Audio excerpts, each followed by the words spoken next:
Okay, you guys, welcome to another episode of The Selfish Woman. I'm super pumped to have this guest with me. Rory Sadoff is a functional health coach and somatic practitioner whose main focus is on nourishing the mind, body, and soul as one big system that all intertwine. Rory provides clients with the support, tools, techniques, and exercises needed to radically shift their human experience, navigate the ins and outs of the world, and step into their most embodied self.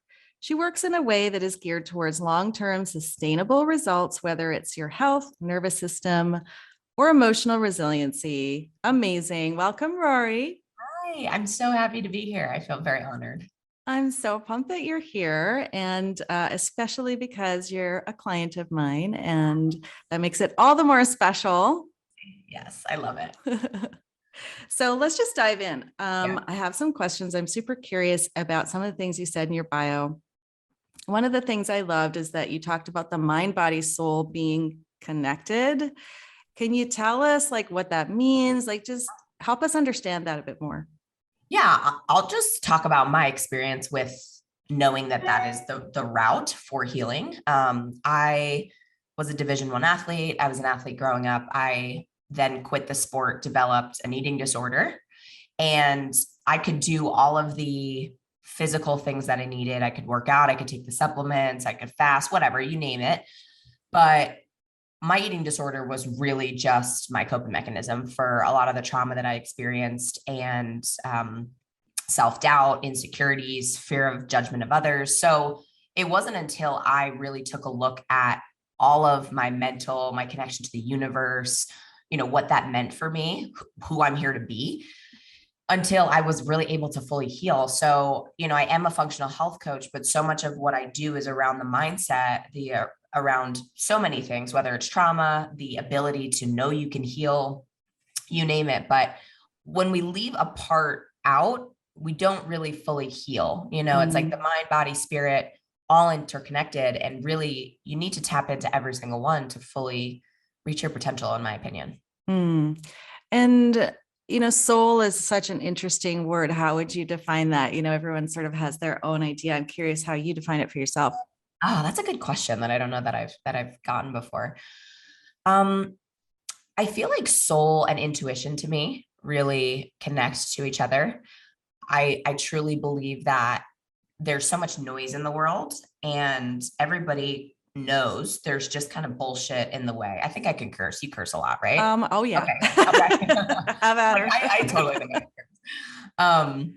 But I think when we start to really connect to ourselves and we unpack all of the shit that's surrounding our true knowing, and for me, that's your intuitive side, we can connect more to our soul. So I almost feel like the soul is there. It's this open, it's just like this open channel. And I feel like life is about weeding through all the bullshit that's not ours, and to get to that point so that you can remain open. And when you're open, you can receive everything. So that's how I view it. I love how you called it a channel. I think that's a really nice visual of what our soul is. And like you said, right, it's our source of connection to the universe and to our own inner wisdom. And then I also liked what you said about getting rid of the shit that's sort of hindering us to be tuned into that channel. Makes me think of like a radio station where it's like fuzzy and staticky, and you got to like find that right place. So what's some of that shit that has stood in your way? Yeah. Oh, I also love your visualizations. They're always the best. Your metaphors and similes. I'm like, oh, those are great. That's how my brain works. I think for me personally, there's a lot. I mean, people pleasing, judgment of self, fear of emotion, fear of being too much, fear of not being enough. A big one for me that is just enmeshment with people who matter to you. Like for me, it's been a lot of enmeshment with my family, and getting really rid of, a big thing for me to kind of sum it all up is getting rid of the beliefs that aren't yours, that you've taken on through childhood, through experiences that you've had, through close people who you trusted, and really figuring out and discerning, well, what's mine and what's something that I've just done because it was an example of mine or because someone told me it was right. So I think really sifting through what is actually mine versus what is just learned and what do I get to let go of because I don't really want to take it with me. It's not authentic to me. Totally. Enmeshment is a tricky one. Oh yeah. And it can be complex. I think we all probably have experienced that in some way. How would you describe what that means? I think enmeshment to me means, I think of like, I think of when you're like juicing something and then you have like all of the juice and then you have all the shit that comes out that's like not the juice. Yeah. I think it's like that. Like it's you, or the struggle of what's happening inside, maybe the juicer, right? Is like creating that separation. So enmeshment to me is just overlapping of other people's beliefs, your own beliefs, and they kind of just get intertwined, and it becomes quite confusing because especially with family or people that you love and trust and have been in your life for a really long time, you grow and evolve, and people don't want to see that. People like to stay the same. It's right. It's the ego. It's like, this is comfortable. This is my safe zone. So close relationships are also really hard to step out of that enmeshment because people want to kind of pull you back in, keep you in the box that they see you in. So enmeshment to me is really the intertwining of other people's beliefs, your beliefs, what you really want, what they really want, their bullshit that's in the way. Like, it's really just, it's a clusterfuck, honestly, of everyone's thoughts. Yeah, right. And really like sifting through it to be like, oh shit, what's mine in here and what's not mine. And I think it's also easier sometimes to start with what is not mine. Sometimes we actually don't know what we want because maybe it hasn't been exemplified to us or it's scary. So I think sometimes it's easier to kind of backtrack and be like, okay, well, what's like a fuck no to me? What is like truly not resonating? And then you can kind of figure out, okay, well, what is more compelling? What do I want to move closer to? What feels better? So that's always a good way to start, I feel. Okay, another great visual here. We're already vibing with the visuals. Yeah, the juicer, I'm like picturing, right, the juicy stuff, which is our essence, our being, all that's ours. And then there's that pulp, which is, the other people's stuff. I love that analogy. And I'm already thinking about like, what's the juice, like, how can we make that even sweeter? But yeah, as you said, like how to get yourself out of enmeshment, starting with what you don't want. What's a fuck no? What's one for you? What do you know that you don't want when it comes to relationships with people?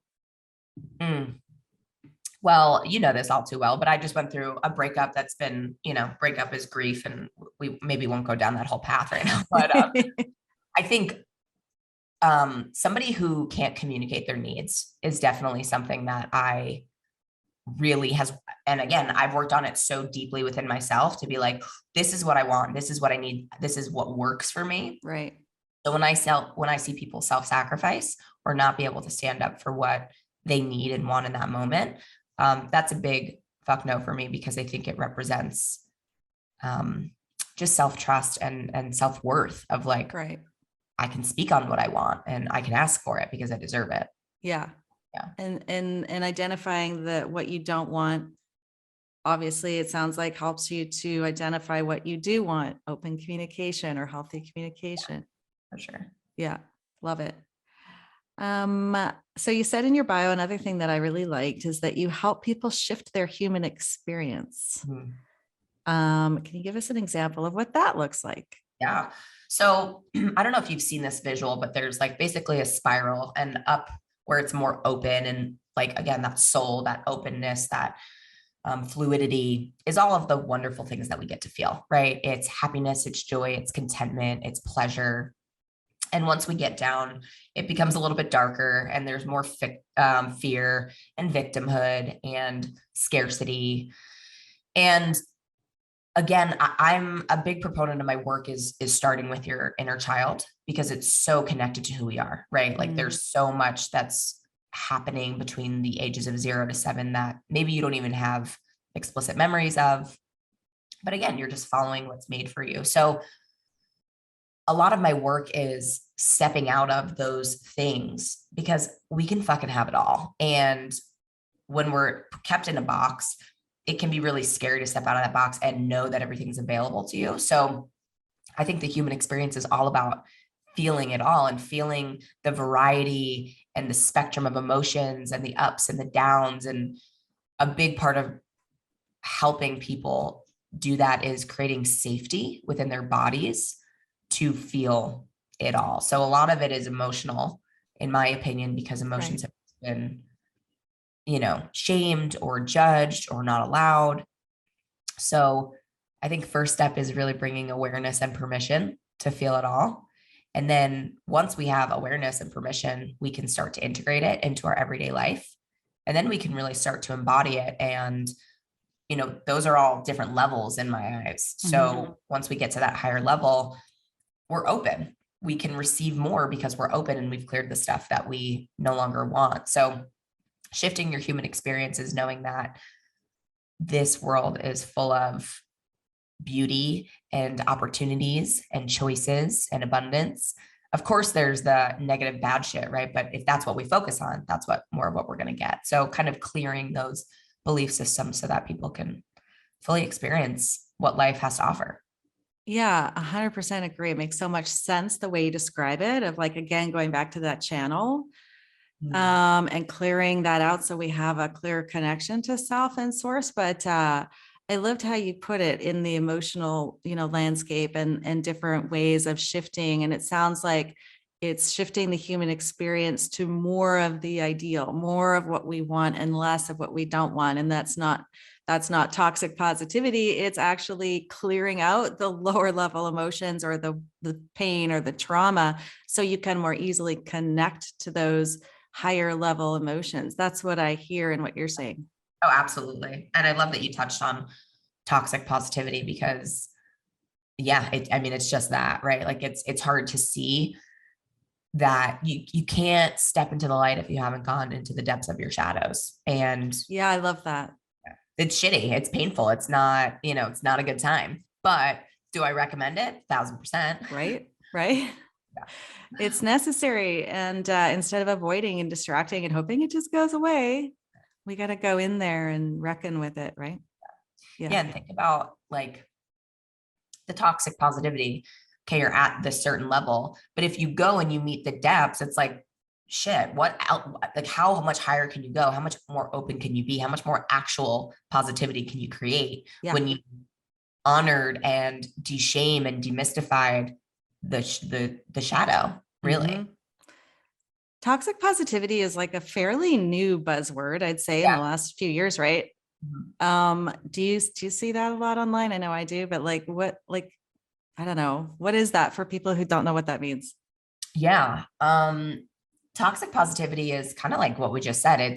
It's being really happy and being really joyous without honoring the dark, without honoring the shadow part. And I'm not going to at anybody here, but I think what I see a lot is in my field, being in the crossover of like, I'm in the health space, but a lot of my deeper kind of like one-on-one deep intensive work is more on the somatics front. It's more of the emotional front. So like a lot of like fitness influencers, it's like, cool. People can go to the gym, but like people have hormone issues. People have autoimmunity, so in my eyes, I feel like that's toxic positivity also feels like a privilege to me, really, because it's like, cool. Of course, like you have all these things available to you. Of course you can be positive, but, it's easier to skip over the hard stuff when you can sort of numb out or self-soothe with, privilege, going out, entertaining ourselves, buying shit. Yeah. Absolutely. whatever our vice is. Yeah, exactly. Insert here. Yeah, totally. And it's, I don't know, it's dangerous, right? Because it's the message that if you just focus on the good, then everything's going to work out. But meanwhile, we've got this well of pain and hurt and trauma that's not being addressed. And it's just sitting there, limiting our experience. Absolutely. And it shows up in really interesting ways that, I don't know that people even identify sometimes. So it can show up in relationship. It can show up in your relationship to yourself, your availability to be open and vulnerable. So I think people don't recognize how sometimes it can kind of creep in. And I'm a big believer in like, you don't have to look at stuff until you're ready. And the universe will typically be like, okay, it's your time. Yeah. Gonna shove this in front of your face. I'm somebody that like, I need to literally be hit with a 2x4 in my pocket to be able to actually look at shit.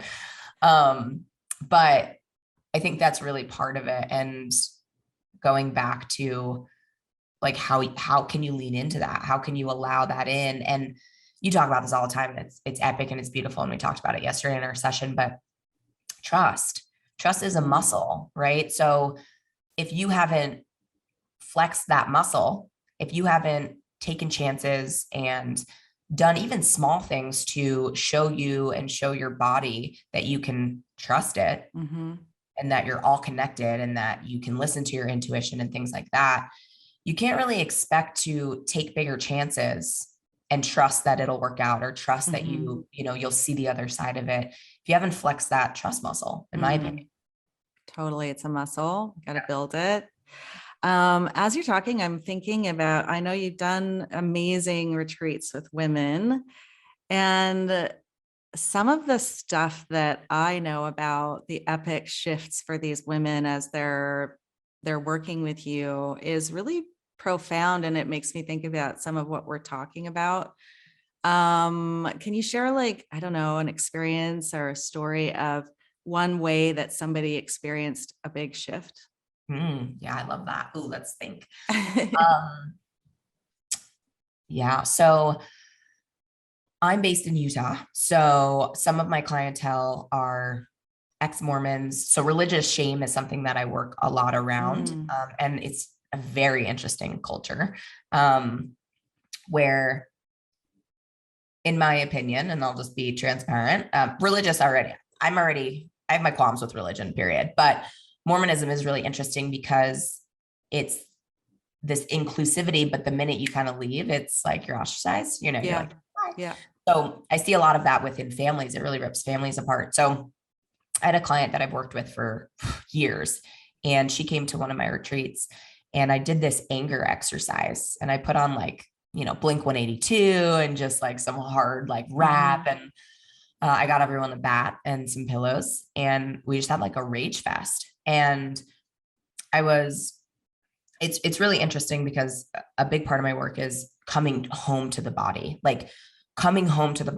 listening to your body. And that was a really interesting exercise because basically you have a window of tolerance, right? And your window of tolerance, think of your present, right? But when you become activated, you start to get, more on that threshold of leaving your presence. And then when you're triggered, you typically leave your body, you typically dissociate. So that was a really tricky exercise because I was explaining it to everybody, and I was saying, I want you in your body this whole time. So if you feel like the rage is too much, stop and sit with the rage, let it come in, let yourself, feel the rage, feel the sadness, whatever. So my client, who I know a lot of her background story when she came to the retreat, was feeling all of this rage towards her mom. And we've worked so much with her dad, and all of this emotion came up with her mom. Right. And she was so aware, like there was so much anger, there was so much sadness. And I just remember her dropping the bat and sitting down and just being like,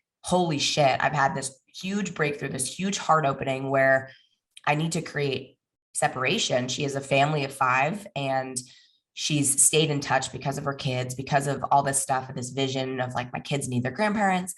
And she just broke down and she was like, I need space. Like, I need to set a fucking boundary here. I can't see my mom. My kids can see my mom. My husband can take them to see them. I need space. I need 3 months of not sitting with her. And she just started to like coddle herself and hold herself and rock herself. And she knew, and the body knew. So her ability to be able to be in this state of raging so hard, but then be able to come back to her body through techniques that we've talked about, and feeling and understanding when you're reaching that window of tolerance of like, I'm going to dissociate right now. I'm going to cope. I'm going to leave my body. And that can look like, you're getting really hot, you're sweating, you're shaking, your heart's racing. And she just knew, and she came back into the body, and it was so beautiful to see this range and spectrum of emotion of her just like holding herself and loving herself. And really for me, that was like, she's just holding her little girl. She just knows that she has so much love here. Wow. Yeah. So So powerful. it was epic. I'm getting Wow. chills. Me too. So good. And as you're sharing that story, I'm thinking about, how many of us out there have repressed anger, and we've been told that good girls don't get angry and that it's selfish to indulge our anger, and also to set a boundary and actually ask for what we need. Like, you're giving so much permission to that person, but also like the permission to be selfish. Yeah. Well, oh yeah. And I've dealt with this story myself. And it's interesting because I've dealt with both sides of the spectrum. Like, I'm not enough or I'm way too much. Like, I grew up being told, like, people have it way worse than you. Like, don't draw attention to yourself. Like, don't be too much.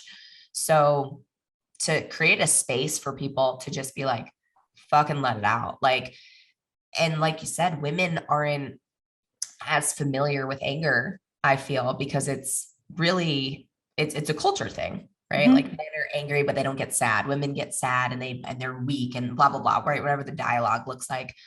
So that's a really unfamiliar feeling for a lot of women, I feel. So that was really beautiful to just let that out. And shit, people were uncomfortable, right? But it's like, okay, how do you work through the uncomfortable? How do you do it anyway? Yeah. And to do it in a safe way, like you're talking about as well. Like, how do we tap into our anger? I think a lot of that fear is that I'm going to become a rageaholic, or I'm going to destroy relationships, or, murder somebody. Right. And so having a safe container to actually release anger, where you have someone to guide you and help you explain what's going on, like, that's so important too. Yeah, for sure. And it's something that it's interesting to identify rage. Like, I feel like rage typically comes first almost, but I think so many people skip the rage and they go straight to sadness. Yeah.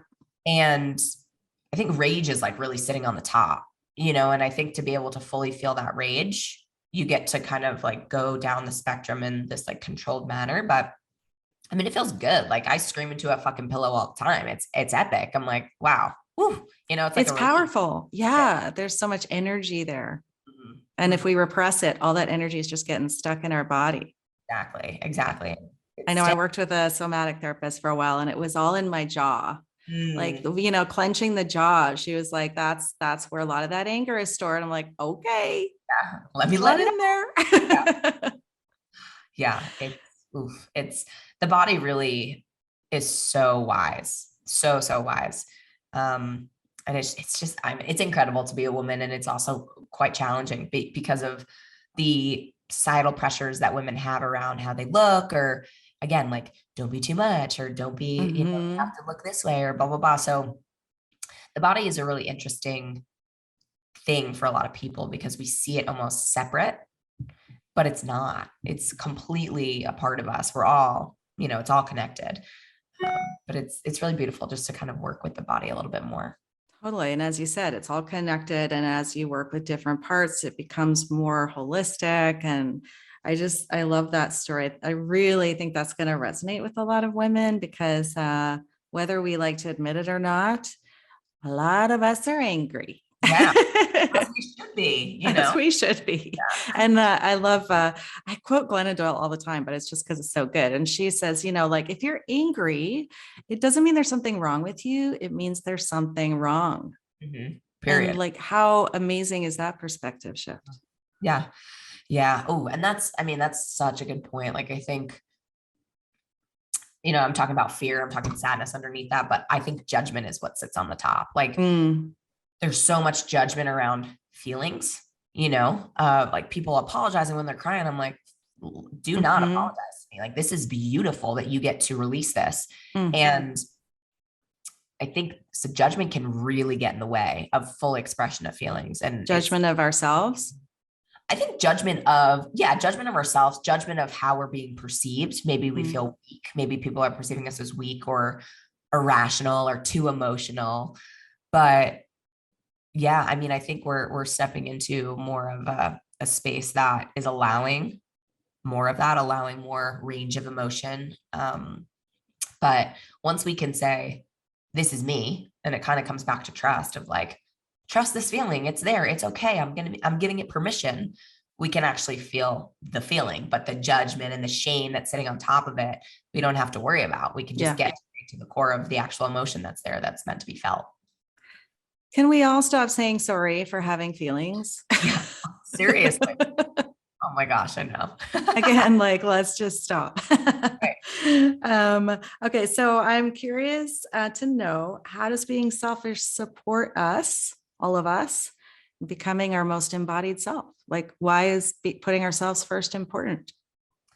Yeah, I mean, when we put ourselves first, we get to give way more because we're coming from this full cup, right? We're not depleting ourselves. We're not people pleasing.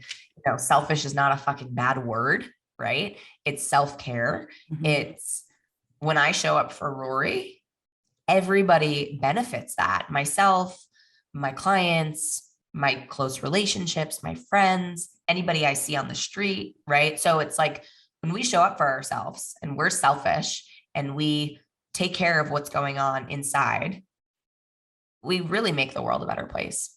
Yeah, totally. I want to go back a little bit. I'm curious, you mentioned that you struggled with an eating disorder. What did you have to do? Not so much the process, but like in order to put yourself first to heal, like, can you share a little bit about that part for your recovery? Yeah. There's a lot of pieces to it, I would say. And I would say I'm blessed to, looking back, it's like I didn't have nearly as much tools as I did now. And I feel like obviously as coaches, we help people who are in our positions to not have to make it as hard as it was for us. Yeah.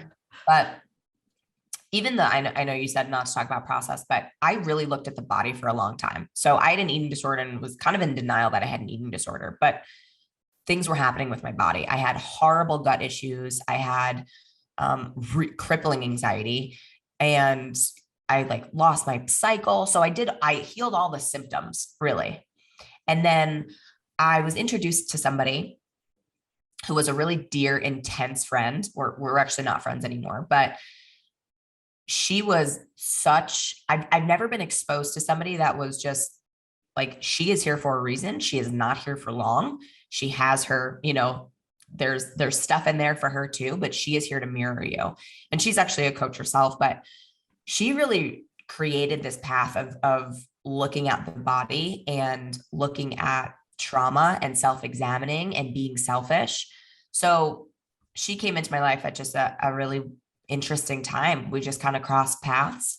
I almost worked with her as a client, and then I was a coach for her, like in her programs. Mm-hmm. So I love the saying, I'm probably going to butcher this. It's so simple, but the teacher appears when the student's ready. And You got it. Yeah, thought I was going to fuck that up, but I didn't. So I was so open, and I finally surrendered. Like I remember, so my eating disorder was a lot of like binge and restrict. And I remember some family stuff was going on, and that was really triggering for me because I was living at home at the time. And I remember binging one night and just laying on my bathroom floor, like on the cold tile, just hysterical crying, and really thinking like, am I ever going to beat this? Like, am I ever going to fucking beat this thing? It's going to be with me forever. It's going to affect my life. It's going to affect my ability to have pleasure. Like, and I just remember almost like the universe came down and was like, fucking yes, you can. Like, get that thought out of your head. And I was doing all the things. I was really self-aware to all of the healing things that I needed to step into. Honestly, acupuncture, like, saved my life. It's a healing modality that I will forever, ever use. So I know that was a little bit more process-like, but I mean, really for me, it was like opening myself up to opportunity, trying everything, right? Like really allowing myself to try, to experiment, to figure out what worked, what didn't work. Honestly, cannabis was a big help for me. It allowed my body to fucking relax. And for me, weed is a little bit like of a psychedelic, micro psychedelic. So it allowed me to really be like, what the fuck is important to you? Like you're doing all this shit on the outside, but what is actually important? Why are you doing these things? So, I mean, I think that's really a big part of my journey. And then I moved across country and, you know, my whole world kind of shifted being alone out, you know, across the country and creating what I wanted instead of everybody else. But I was just so open, really. It sounds to me when you're talking about some of the, like how you tried everything and you just wouldn't give up. To me, that's radical responsibility, which is part of being selfish and putting ourselves first is like, I'm going to search for the answers. I'm going to look for what I need. I'm not going to just leave it up to doctors or whatever, but it's like an empowerment around your experience. That's what it sounds like. Yeah. I mean, you literally took the word out of my mouth. I was going to say it's so empowering. And I have so much, I could cry. I have so much compassion for that girl because she was struggling so much. But it was like talking back full circle about soul, about intuition. I just fucking knew. I knew there was more in there. Like I could go to the naturopath and I could get blood work and I could do all this thing and they could tell me nothing was wrong. But I'm like, something is off. I shouldn't have this anxiety. I shouldn't have this, you know, these gut issues. Like there was just a deep, deep knowing. And we get to choose. Do we listen to that? Or do we listen to, again, everybody else who's saying one thing or saying it's in her head or saying whatever? So I just have so much compassion for that, you know, 21-year-old girl who was really just, like you said, radically responsible for my healing and really knowing that there was something more in there and that there was something bigger on the other side. And that I was also worthy of feeling good and feeling empowered. Yes. Sounds like a huge turning point. It was really, really big for me. And, you know, I hear and I feel your compassion for that 20-year-old you. And at the same time, I'm thinking of all the women listening who might be in that very spot on the bathroom floor, but maybe they're not feeling like they can trust themselves, or maybe they don't hear that voice of saying like, you know, keep going, or, you know, so with your experience, what would you say to them right now? Like, what would you say to that woman who's sitting there feeling like they're at that turning point, but not having the trust? Yeah. I would say, like we said, trust is a muscle, right? We have to build it. How can you trust yourself just a little bit more, right? Like somebody suggests something you want for dinner. Stop, take a minute. Do you want that? Like, what does your body really crave? Like simple things like that. And stillness and meditation. This is when I started my meditation practice, and meditation can look however you want. You don't need to sit in like a yoga pose with palms open. Like, you know, meditation can look however it wants to, but if we're not creating stillness and quieting the mind just a little bit, right? The mind is never truly quiet, right? But if we're not creating that space for our body to talk to us, then we're never going to hear it, right? It's like your body's typically whispering to you all the time, and we get to choose, do we listen or do we ignore it until our body is fucking screaming at us like me. So even you may not have the trust, even you may not know that it is possible for you, but keep going, keep doing the things that feel good for you, not what you feel like you should be doing, not what other people are saying you should do, but doing the things that feel good for you and giving yourself permission to have hard days. Cause there was plenty of hard days for me. Yes. You know, when I look back at that chapter, there's this, like, I just think of like a scale, and on like one side of the scale, it was like depression and anxious and like so many feelings and so many tears. But I also see on the other side, there's like resilience and like kept pushing forward. But think of it as like a grand view of it, you know, like a bird's eye view. There are going to be days where you feel like defeated, and that's okay. But allow yourself to get up, allow yourself to continue to walk towards where you want to go. You don't have to run, you don't have to sprint, just walk, just one step, like 1% every day. Building self-trust through tiny little choices. I love that. Like, yeah. I remember when I started building self-trust, was like, I don't know how to make a fucking decision.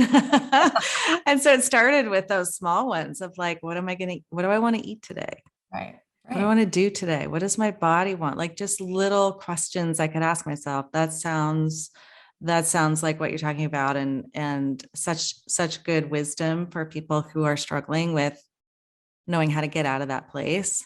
Sure. Tiny little steps. Yeah. And we live in a really masculine society where there's so much. That was a big part of my healing too, was just like, I was so masculine. I was like following a schedule to a T, doing like my workout to a T. And once we step more into what I feel is the feminine of the surrender and the trust and the listening and the intuition, we get to just choose. We're not following this plan for our lives and plan for our bodies.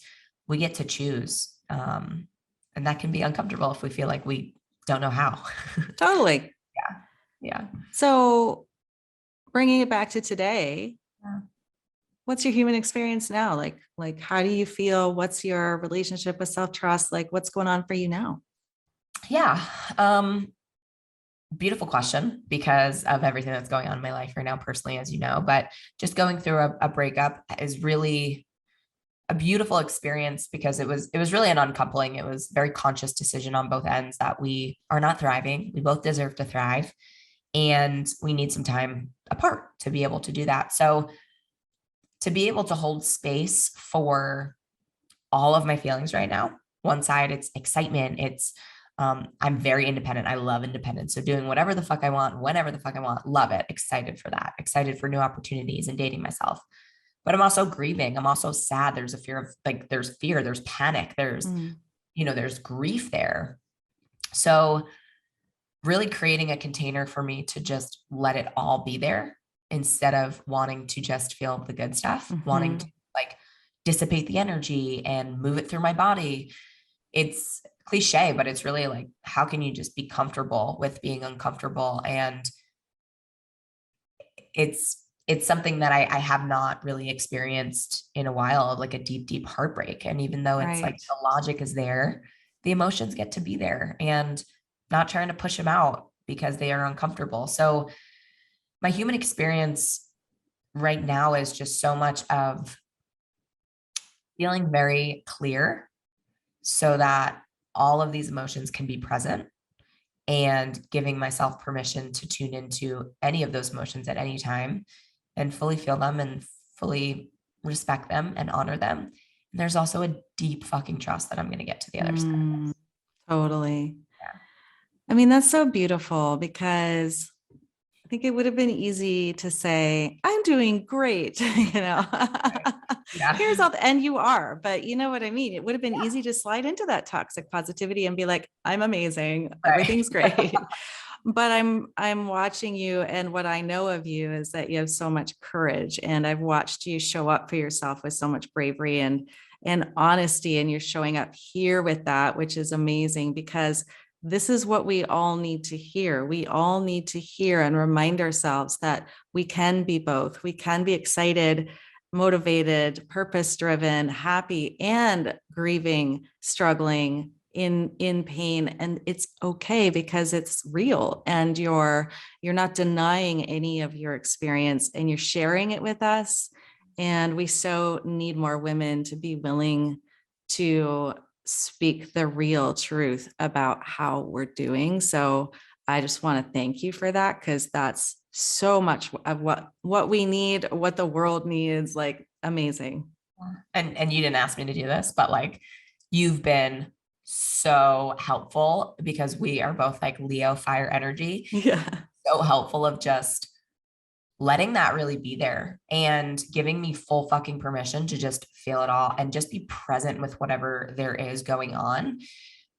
So a lot of that permission comes from you just holding such a safe space for me. And it's not either or, like it can be end, like you can have both. You can have that duality. It doesn't need to be this box. Yeah. So like, I love you so much. You've been such a part of my process. I'm getting all emotional.